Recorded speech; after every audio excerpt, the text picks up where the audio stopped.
thought you'd be home hours ago.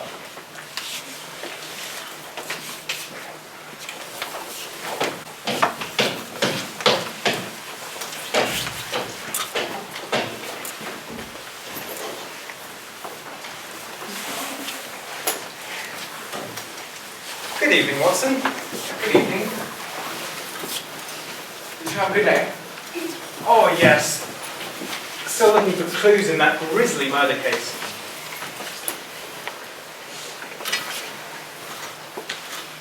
Having a spot of sherry, I see. Be a good man and pour me one too. Quite fun.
Sherlock Holmes.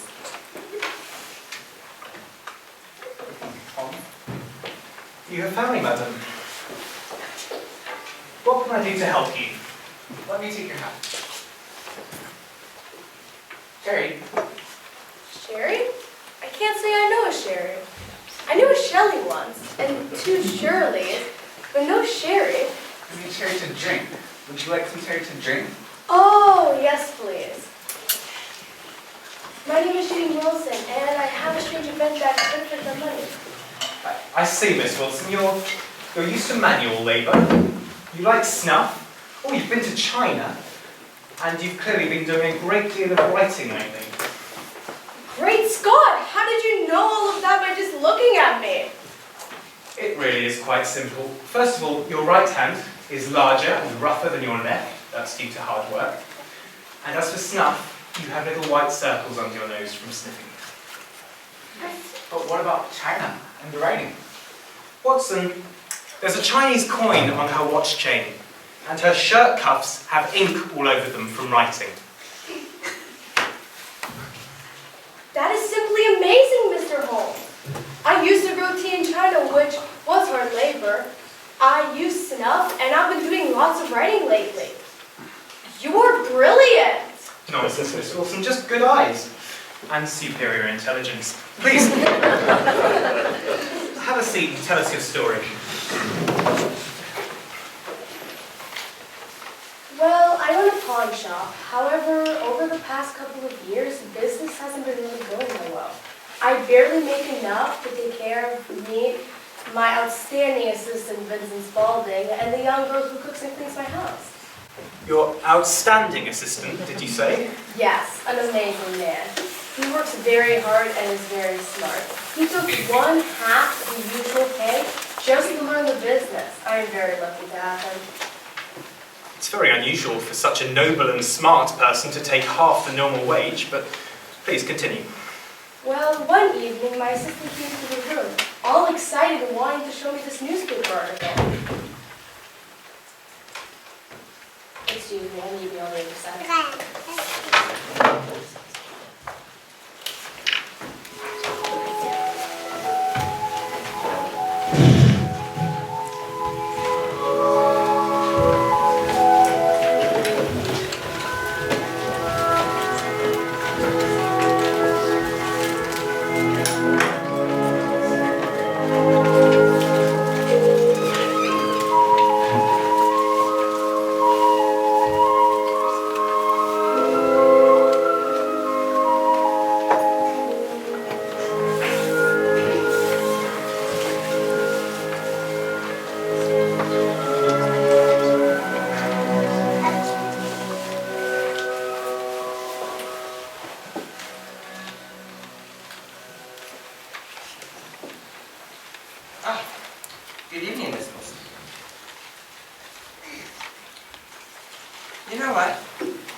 wish that I had red hair like yours.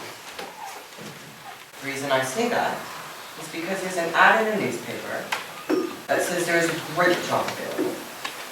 But unfortunately, the person has got it. The job would pay what we need to keep the shop going and That sounds amazing. Let me see the article, Spalding.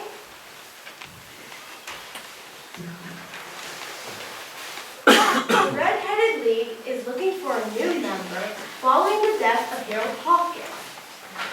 The opposites must have real, bright, blazing, fiery red hair.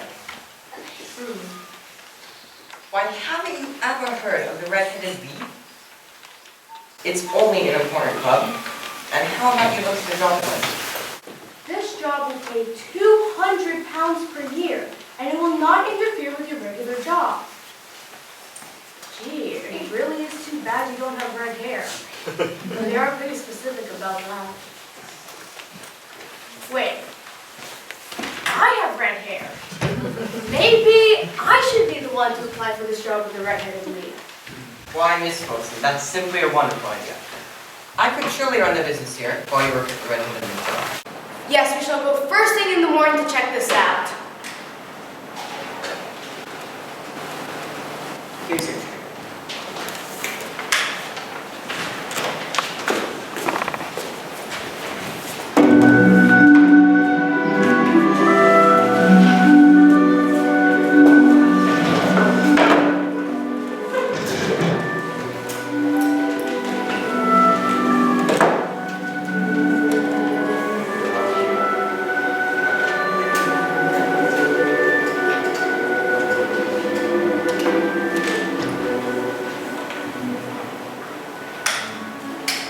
Well, I'm not very rich, so you can see why I was all excited about this job.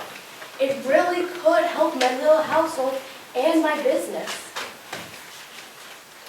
I can, Miss Wilson, but I can't say I've ever heard of this Red-Headed League before. What happened when you got there? Excuse me again.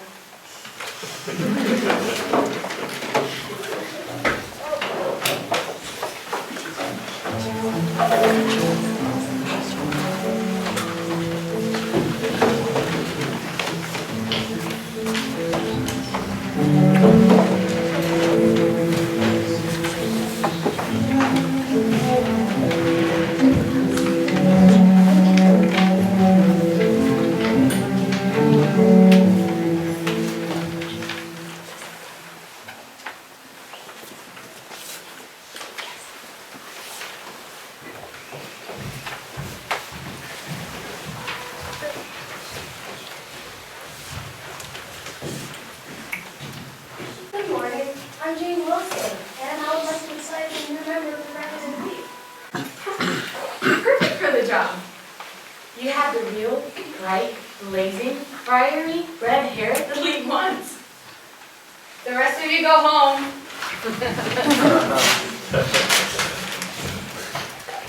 Miss Wilson is a new member of the Red-Headed League.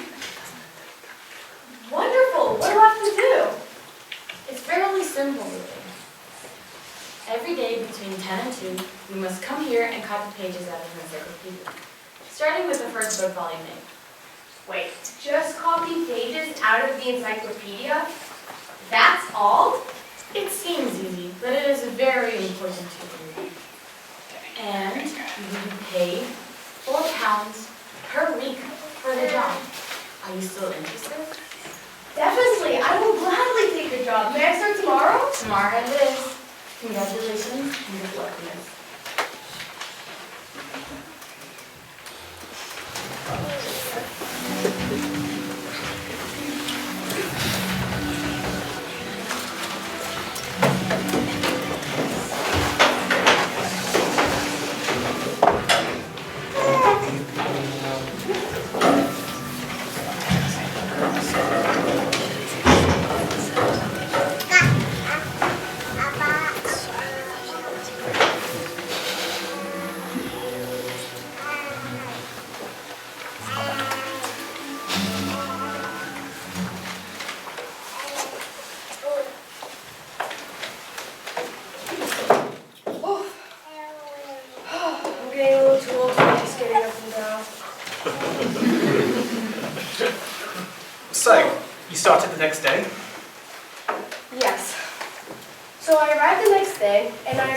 clean pages as the encyclopedia. Every day I would arrive at 10, and I would write from aardvarks to ants to asthma. And every week I would receive 4 pounds. Everything was going great for 8 weeks, until today. And what happened today? Well, when I arrived at the place, the door was locked, and there was this huge sign nailed at the door. What does it say? It said, "The Red-Headed League is dissolved. Finished. Over. Go away."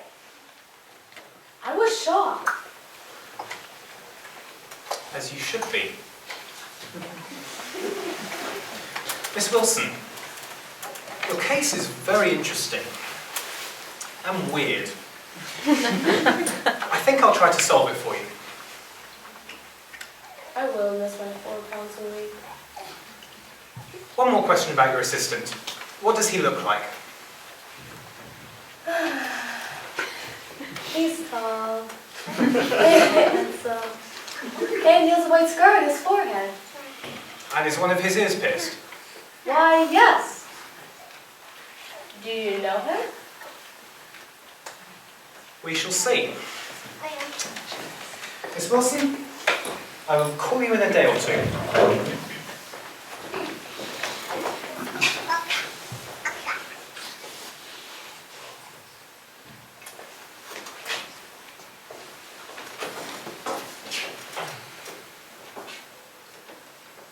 So, Holmes, what do you think? I think there's a lot more to this than meets the eye. Shall we go to Wilson's pawn shop tomorrow and try to figure out some clues? Certainly. I can meet after breakfast. Good night, Holmes. Good night, Watson.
Do you have the time, sir? 9:30. Can I borrow a few pence for boggle, kind sir? Certainly not. We seem to have had plenty already. Is that you, Holmes? You knew disguises. Well, it must be a good one. It fooled you.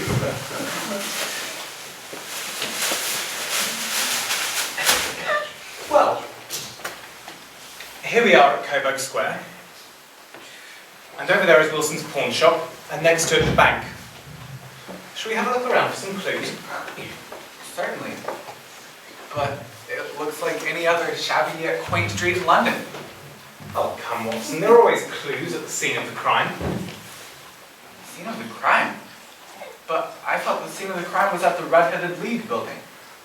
My dear Watson, this whole red-headed league business sounds a bit far-fetched, don't you think? And who will pay anyone to copy out the encyclopedia? We must look beyond this madness to the real crime. And that is? Who wanted Wilson out of the shop between 10 and 2 each day? And why? I see mischief afoot. I'm afraid you've gotten way ahead of me. Once again, Holmes. Cheer up, Watson. Soon everything will be clear, and we may catch a big crook at the same time. Holmes, what are you doing? Holmes, please stop. Holmes. Respect. It's the pavement, Watson. Holmes. Uh-huh. I think I've got it. Got what? Now where are we going? We can go home now. Smart fellow, Wilson's assistant. You can see that just by looking at him through the window? No, I can see that by looking at the knees of his trousers. And because I've worked on cases involving him before. I believe he's the 4th smartest person in London. The 4th. And who's the 1st, 2nd, and 3rd? Well, I obviously am the first. And then second, Queen Victoria. And thirdly, possibly the Prime Minister. I have no idea what you are doing, Holmes. Staring into pawn shops and banks, looking at knees of pants, even rapping on the sidewalks. Nothing about the Red-Headed League or anything. Dear Watson, this is the time for observation, not talk. There might be spies about. Come, let's go home. A cup of tea and my pipe will help me put all these clues together. Clues? What clues? I think I will take a separate carriage.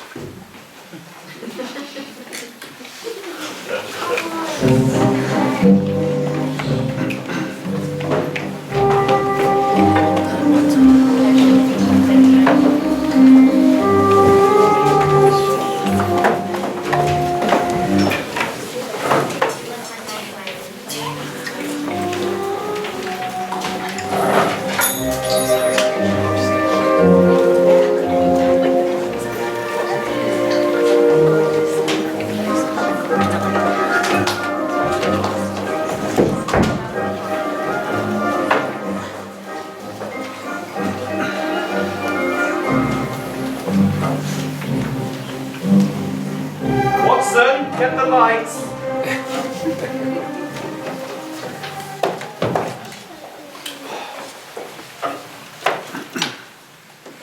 Now, I must use my pint while I try to figure out this case. I think it's probably a 2 to 3 pint problem. So I beg you to not disturb me for 20 to 30 minutes, and then I think I'll be ready to solve the case. Of course, Holmes.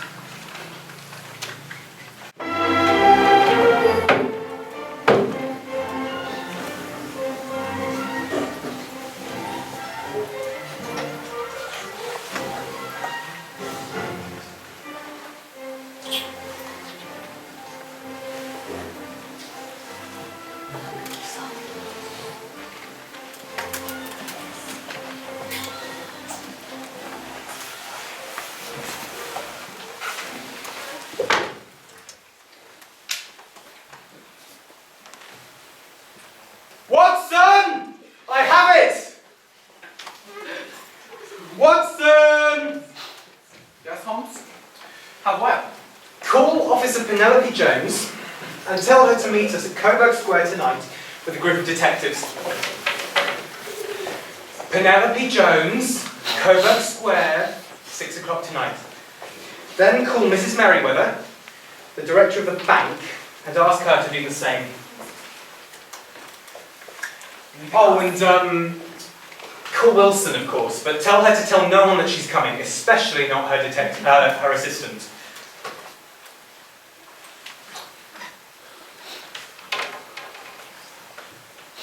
Tonight, we solve the real crime behind the Red-Headed League.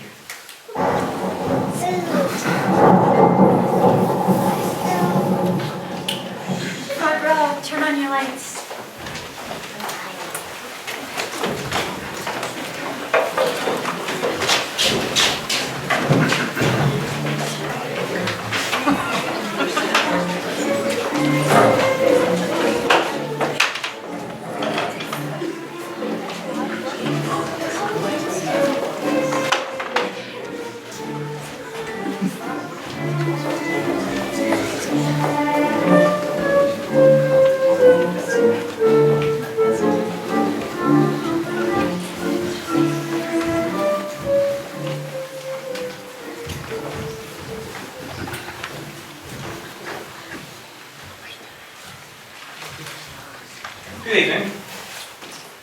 Everyone please wait here while I have a look around.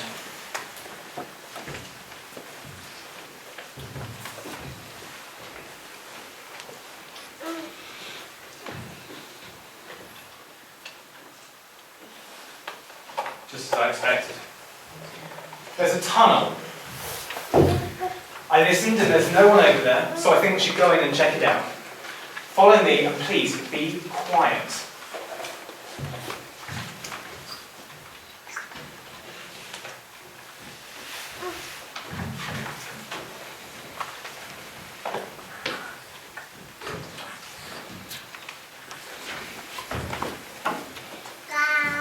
Ow! I hit my head. Shh!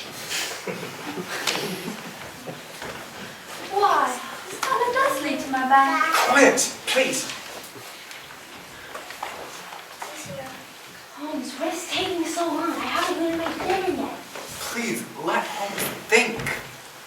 Everyone be quiet. The plot thickens. I believe you're being robbed, Miss Merriweather. But by whom? I think we'll find that out very shortly. Everyone hide. I believe I am kneeling in mouse droppings. Guys, in my bag. Children, please. Good.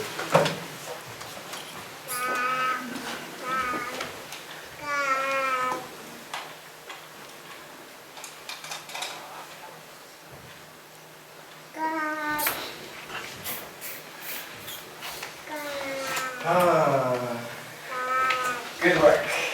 We're nearly done. But come on. We have to hurry. When you finish this job tonight, because old Wilson did tell me that he is starting to suspect something.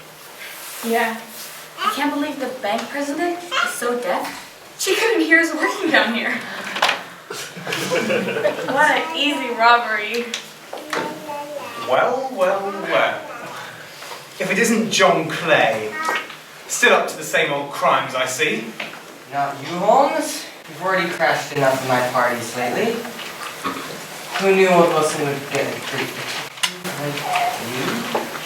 John Clay, but that's my loyal assistant, Vincent Spaulding. No, he is not. He just posed as your assistant so he and his accomplice could get into the bank and steal all the money. Officer Jones, book him. Men, grab them. I think I have an appointment. Let's go. It's time for supper. Speaking of that, can I have some supper? Holmes, how can I... Tunnel's closed.